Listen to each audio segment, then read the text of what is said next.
Have you ever found yourself giving more, only to feel like it's pushing them further away? You try to be understanding, you give space, you show up with care, vulnerability, and patience, thinking maybe this time they'll open up. But instead, you're met with silence, detachment, emotional distance that feels like a wall you can't break through. If you've been in that place, you know how confusing and heartbreaking it can be. And chances are, you're trying to love someone with an avoidant attachment style. Hi, I'm Jim Rohn, and in this video, we're going to talk about something I know hits home for so many people. How to reach an avoidance heart without chasing them, without over-permanning, and without losing yourself in the process. Because here's the truth. No matter how much love you give, no matter how many times you explain, reassure, or prove you're safe, it doesn't work when the other person feels overwhelmed by closeness. Avoidant partners don't respond to emotional pressure, they respond to emotional safety. And that's a very different energy. Most people who care deeply end up doing too much, not out of neediness, but out of fear. The fear of losing someone they care about, the fear of being abandoned or misunderstood. So they reach harder, they overtext, they explain themselves to exhaustion. But the problem is, avoidants have been wired to protect themselves from emotional intensity. When you try to pull them close, they retreat. Not because they don't care, but because their nervous system registers closeness as risk. The more you chase, the more they shut down. But here's the shift that changes everything. You don't reach an avoidant heart by chasing it. You reach it by staying rooted in your own. In this video, I'll walk you through how to do that. We'll talk about what behaviors to stop doing, how to communicate your needs without sounding like you're demanding, and how to show up in a way that makes you feel emotionally safe, even when they pull away. If you're tired of questioning your worth, overthinking their silence, or wondering if you're asking for too much, stick around. This isn't about playing games. It's about learning how to stay emotionally grounded in the face of avoidance. And if this speaks to your heart, I invite you to subscribe to the channel, hit the bell to stay connected, and leave a comment below to share your experience. Let's get started. Let's start with something that's both simple and powerful. You do not have to chase someone to reach their heart. In fact, the more you chase, especially if you're dealing with someone who has an avoidant attachment style, the more you unintentionally activate their emotional defenses. What feels like loving effort on your part can feel like pressure to them. You're trying to get closer, but they're pulling away, and it's not because you're doing something wrong. It's because deep down, they've been wired to associate closeness with danger, not safety. Here's what's happening under the surface. People with avoidant attachment didn't learn that intimacy was safe. Many of them grew up in homes where love was inconsistent, where being vulnerable led to shame or criticism, or where emotions were dismissed or punished. Over time, they developed a belief system that says, I can't depend on others, I have to handle everything alone. So when someone starts to get emotionally close, even in a healthy, loving way, it can trigger a sense of panic. Their brain doesn't register connection as warmth, it registers it as a potential loss of control.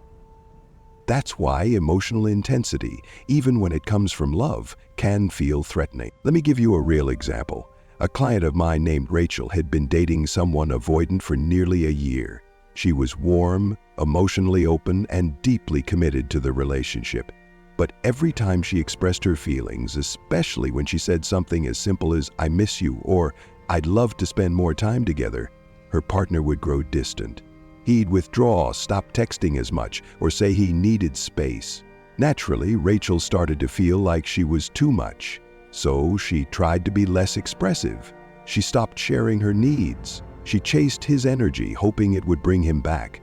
But it only made things worse. What finally changed things wasn't her effort, it was her stillness. She stopped trying to convince him. She stopped over-explaining. She pulled her energy inward, not to punish, but to protect her own peace. And what happened?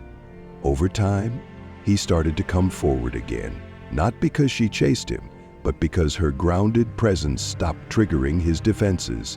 She created emotional safety, not with intensity, but with calm consistency. That's the key. Avoidants need to feel safe in connection, not overwhelmed by it. And safety doesn't come from words alone, it comes from energy. It comes from someone who isn't trying to fix them, prove themselves, or manage the relationship on both sides. It comes from someone who knows how to stay centered in their own worth, even when the other person pulls away. So if you're loving someone with avoidant tendencies, remember this: emotional safety is the bridge. You don't cross it by chasing. You cross it by staying grounded, calm, and emotionally self-led. That's how you reach them, without losing yourself. Now let's talk about the traps many people fall into. The things that feel like love or connection, but actually push an avoidant partner even further away. And listen, if you've done any of these things, you're not alone.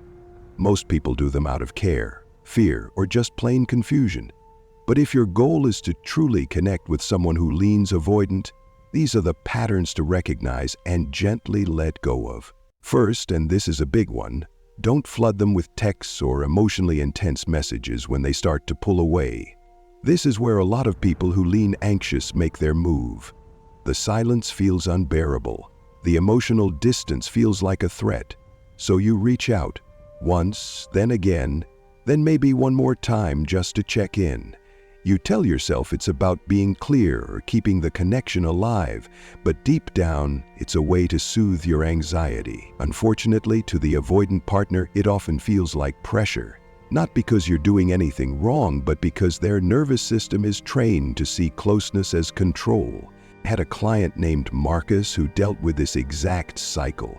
Every time his avoidant partner would go quiet for a few days, he'd spiral.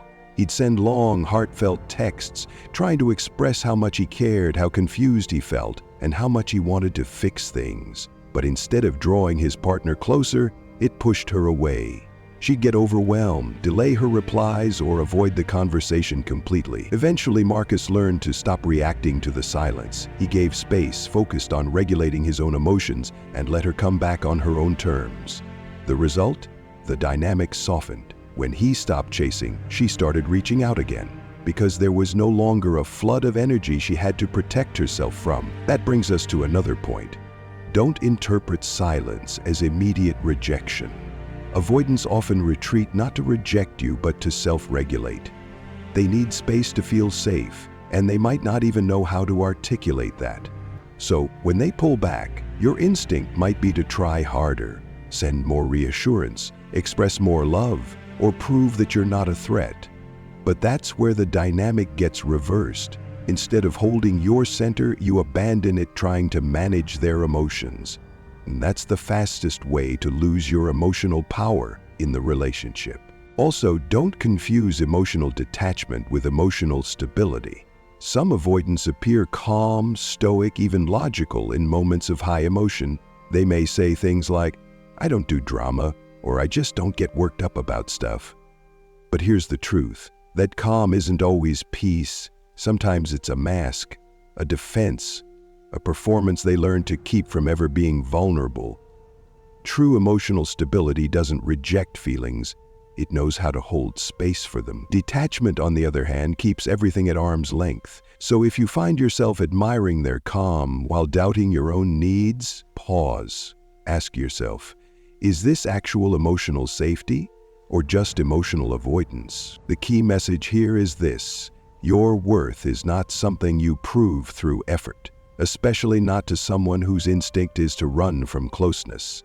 You don't need to be more understanding, more patient, more available just to feel chosen. You need to be more you, grounded, clear, calm. When you pull your energy back from chasing and stand in quiet confidence, you stop reinforcing their fears, and you start creating space for real connection. Because the truth is, you're not asking for too much. You're just learning that the way to build connection with someone avoidant isn't through emotional intensity. It's through emotional safety. And that starts when you stop trying to force closeness and start inviting it through presence. So we've explored the common missteps when trying to connect with an avoidant partner. Now let's move on to what truly matters. The effective strategies you can employ, because you're not powerless here. In fact, when you stop chasing and start responding with emotional groundedness, you change the entire dynamic. Not by controlling the other person, but by taking back your emotional authority. The first step is simple but not easy. Practice emotional self-regulation. That means learning how to manage your own emotions without relying on their reassurance or response to feel okay. This is especially important if you lean anxious in relationships. When an avoidant pulls away, your instinct might be to panic. Your nervous system flares up and suddenly you feel like the connection is in danger. But instead of reacting, texting impulsively, over-explaining, or searching for signs that you're still safe, breathe. Pause. Come back to your center. Speak from calm clarity, not from a place of fear. Remind yourself, this moment is uncomfortable, but I am safe within myself. Next, let them feel your absence when they withdraw. This isn't about playing games or giving them the silent treatment. It's about making space for them and for you. Avoidants often need emotional distance to regulate their inner world.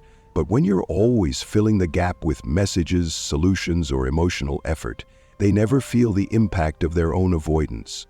When you step back with grace, not anger, they have the space to choose connection instead of being pursued into it. That's a huge difference. You're not abandoning them, you're inviting them to participate. And that invitation only becomes visible when you stop carrying the entire connection alone. This is where emotional groundedness comes in. Instead of trying to fix their shutdowns or analyze their every move, you focus on staying steady within yourself. You don't chase. You don't overfunction. You hold your needs clearly and you communicate them in a way that's calm and self-honoring. You're not blaming, pressuring, or demanding. You're simply letting them know who you are and what kind of connection you value. Let me give you an example.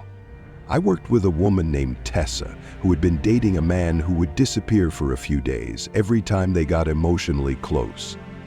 At first, she'd react with anxious energy, texting multiple times, apologizing, and trying to pull him back in.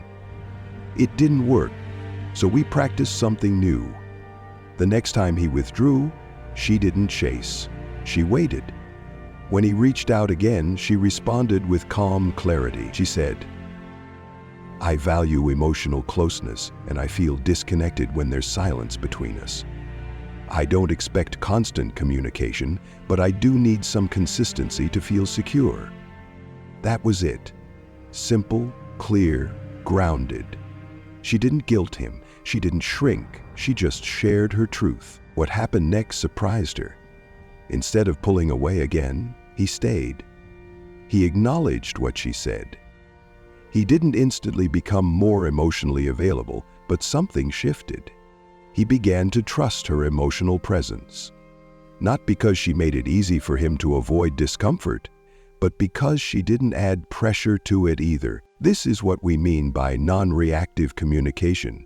You don't avoid your feelings. You share them from a place of regulation, not reactivity. That's what creates emotional safety. Not walking on eggshells, not staying silent to keep the peace, but speaking up in a way that's calm, self-assured, and rooted in self-respect. The bottom line is this: you can't force someone to open their heart, but you can become the kind of person who invites connection, not with pressure, but with presence. The more emotionally grounded you are, the less you chase. And the less you chase, the more space the avoidant has to choose connection willingly, not out of guilt, not out of fear, but out of their own emotional readiness. And if they don't choose it, even when you've shown up with calm clarity and an open heart, that's not a failure. That's information. That's you learning what kind of love you're available for and what kind of love you're no longer willing to beg for. Because reaching someone's heart doesn't mean abandoning your own. It means showing up in your truth and letting the rest unfold from there. That's not weakness. That's secure love in action. To bring this to a close, let's examine a pivotal difference: fostering emotional safety versus engaging in emotional chasing. These two may feel similar on the surface. Both can come from care, vulnerability, and a desire to connect, but their impact is completely different, especially when you're relating to someone with an avoidant attachment style. Emotional chasing is rooted in fear. It says, if I just love them more, they'll open up.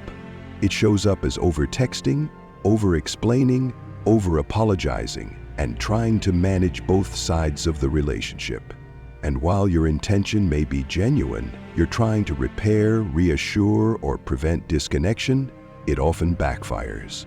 To an avoidant partner, all of that effort feels like pressure. It activates their internal alarm system. Instead of feeling safe, they feel overwhelmed.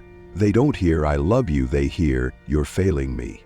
And their default reaction? Retreat. Emotional safety, on the other hand, is created through grounded presence. It's not about proving your worth, it's about standing in it. You're consistent, calm, and centered. You don't need to control how the other person responds. You're not trying to earn love. You're allowing it to unfold. And you're willing to walk away if it can't. That level of self-respect is what creates a container where the avoidant nervous system doesn't feel trapped. And ironically, that's what actually makes connection more likely. I once worked with a client named Evan who was in love with someone avoidant. In the beginning, he tried everything, sending thoughtful texts, initiating deep conversations, even suggesting therapy. But the more he did, the more his partner shut down. Eventually, Evan learned to slow down, pull back his energy, and get anchored in himself. Instead of pushing for closeness, he started focusing on showing up from a place of calm self-respect. He stopped reacting, he began responding. When his partner went quiet, he didn't fill the silence. He let it breathe. And over time, his partner began to feel more relaxed around him, not because Evan tried harder, but because he stopped trying to manage the outcome. That's the power of confidence over convincing. When you're emotionally secure, you don't need to explain your worth, you embody it.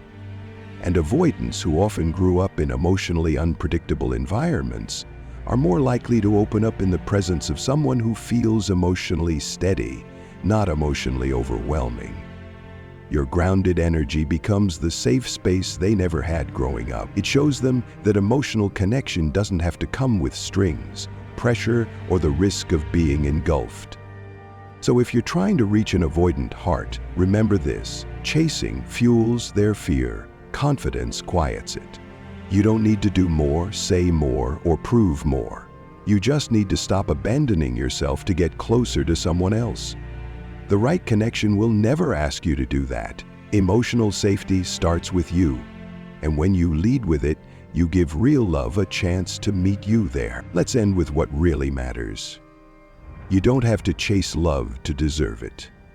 You don't have to prove your worth through over-effort or earn someone's closeness by shrinking your needs. The real work isn't about getting someone to open up, it's about becoming the kind of person who invites safe, lasting connection without abandoning yourself along the way. In this video, we explored how chasing an avoidant partner, no matter how well-intentioned, often triggers their defenses and deepens the emotional distance. We looked at the roots of avoidant behavior, how their early experiences of emotional inconsistency and shame can make closeness feel unsafe, and why emotional intensity often backfires. More importantly, we shifted focus to what does work: emotional self-regulation, calm presence, non-reactive communication, and holding space without overfunctioning. We also talked about the difference between emotional safety and emotional chasing.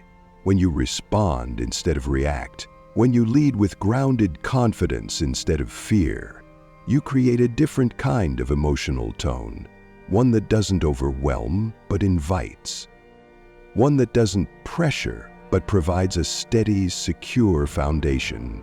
And that's the only kind of environment where a truly avoidant heart might feel safe enough to soften. Remember, boundaries are not walls, they are clarity. When you express your needs with calm strength, you're not pushing someone away. You're simply saying, this is how I relate. This is what I value. And this is where I stand. And from that place you give others a clear choice. They can step toward you or step away, but either way you stop chasing. You stop overgiving. You stop carrying the relationship alone. So thank you for watching this video, for showing up with curiosity and emotional courage. If this message resonated with you, I'd love to hear your thoughts. Drop a comment below.